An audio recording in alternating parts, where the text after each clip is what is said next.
Hai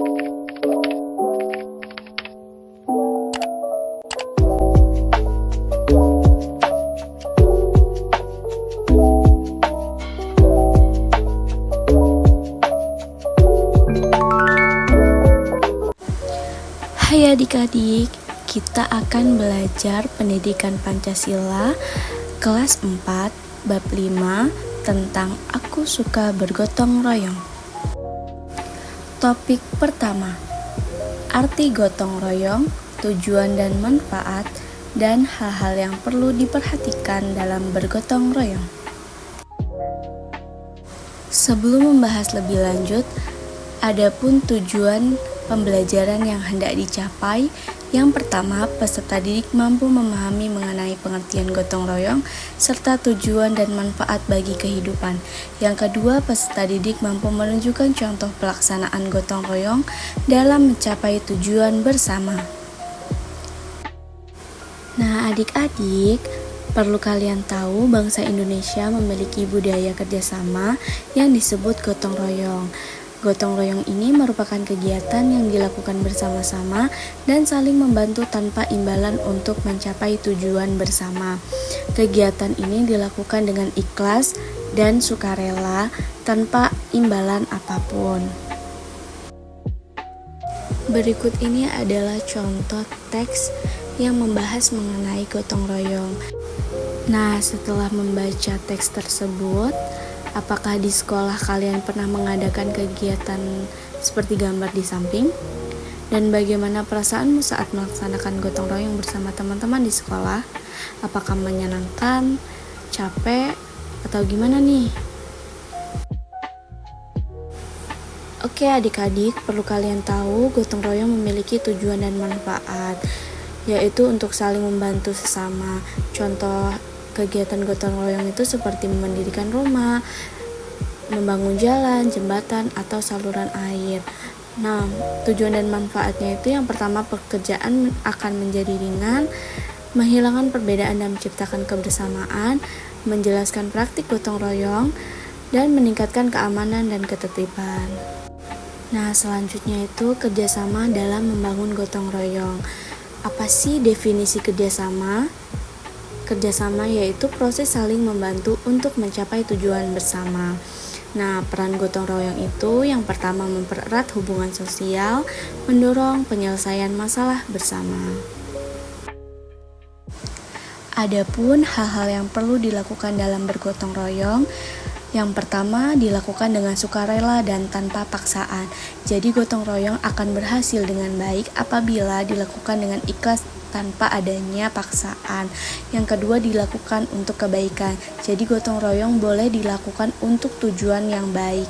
Dan yang ketiga saling menguntungkan. Gotong royong akan mendapat hasil yang baik jika menguntungkan semua pihak. Selanjutnya ada praktik gotong royong kepribadian bangsa. Yang pertama, kepribadian bangsa Indonesia. Jadi, gotong royong mencerminkan nilai Pancasila yang ketiga, yaitu persatuan bangsa Indonesia. Yang kedua ada kegiatan tradisional, contohnya itu nyadran, bersih desa, dan panen bersama. Dan yang ketiga ada kegiatan modern, contohnya itu penggalangan dana bencana, kegiatan komunitas sosial. Nah, adapun nilai-nilai gotong royong itu yang pertama solidaritas, yang kedua kebersamaan, yang ketiga tanggung jawab, dan yang terakhir rela berkorban.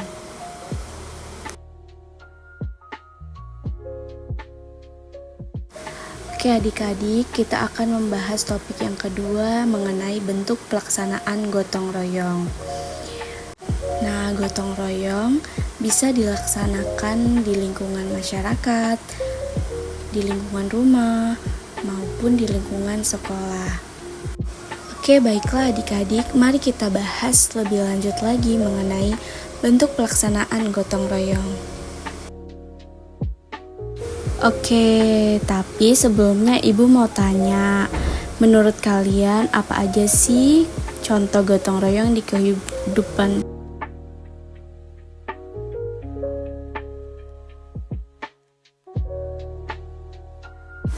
Next, kita akan bahas mengenai gotong royong di lingkungan rumah. Nah, gotong royong dapat dilakukan di rumah bersama keluarga. Tujuannya itu untuk mewujudkan kerjasama di lingkungan keluarga. Nah, membiasakan gotong royong di rumah dapat mempererat kerukunan dalam keluarga dan pekerjaan dapat terselesaikan dengan cepat dan baik.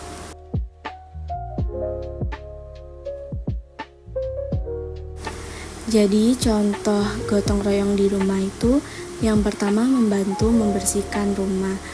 Nah, salah satu bentuk gotong royong yang dilakukan di rumah itu bisa membersihkan rumah bersama-sama. Setiap anggota keluarga dapat membagi peran sehingga rumah akan tampak bersih dan rapi. Untuk contoh yang kedua itu membantu memasak. Memasak bersama adalah salah satu contoh gotong royong di rumah. Dengan memasak, anak-anak dapat belajar membantu ibu, seperti mencuci sayur, mengambilkan piring, sendok, dan lain-lain. Contoh yang ketiga yaitu merawat tanaman. Gotong royong dalam merawat tanaman bersama-sama akan terasa menyenangkan dan pekerjaan cepat selesai. Selanjutnya, gotong royong di lingkungan sekolah. Gotong royong juga dapat dilakukan di sekolah bersama semua warga sekolah. Gotong royong di sekolah misalnya membersihkan seluruh lingkungan sekolah agar tampak bersih dan nyaman untuk melakukan kegiatan belajar.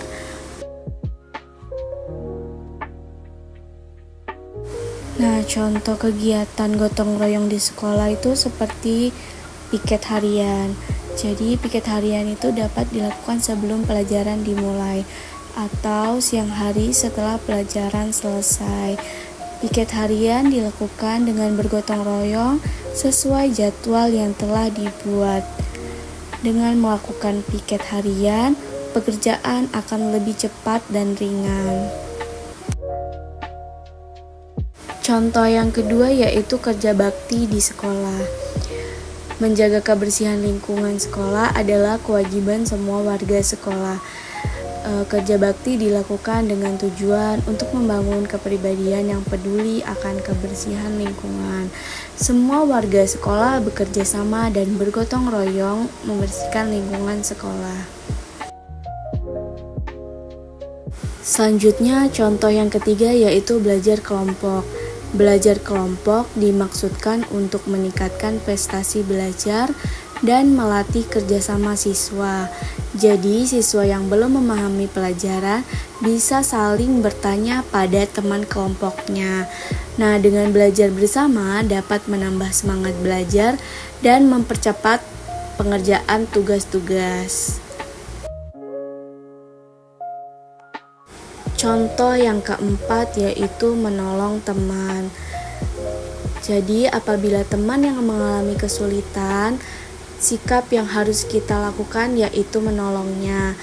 Misalnya ketika teman yang terkena musibah, sakit maupun keluarganya yang meninggal dunia, kita harus menolongnya. Contohnya itu kita dapat membantu dengan bergotong royong mengumpulkan bantuan atau dana seikhlasnya. Selanjutnya yaitu gotong royong di lingkungan masyarakat. Gotong royong juga dapat dilakukan di lingkungan masyarakat. Di lingkungan masyarakat Jawa, gotong royong disebut dengan sambatan. Nah, kegiatan yang dilakukan itu seperti membangun prasarana, kebersihan lingkungan, dan perayaan hari besar nasional. Contoh kegiatan gotong royong yang ada di lingkungan masyarakat, yang pertama adalah kegiatan ronda. Kegiatan menjaga keamanan lingkungan dapat dilakukan dengan ronda malam. Jadi, pada malam hari setiap warga mendapatkan giliran untuk menjaga keamanan kampung, karena semua warga memiliki tugas dan kewajiban untuk menjaga keamanan lingkungan.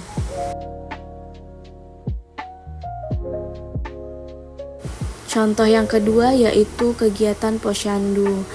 Posyandu adalah singkatan dari Pos Pelayanan Terpadu. Bayi dan balita mendapatkan pelayanan kesehatan melalui Posyandu.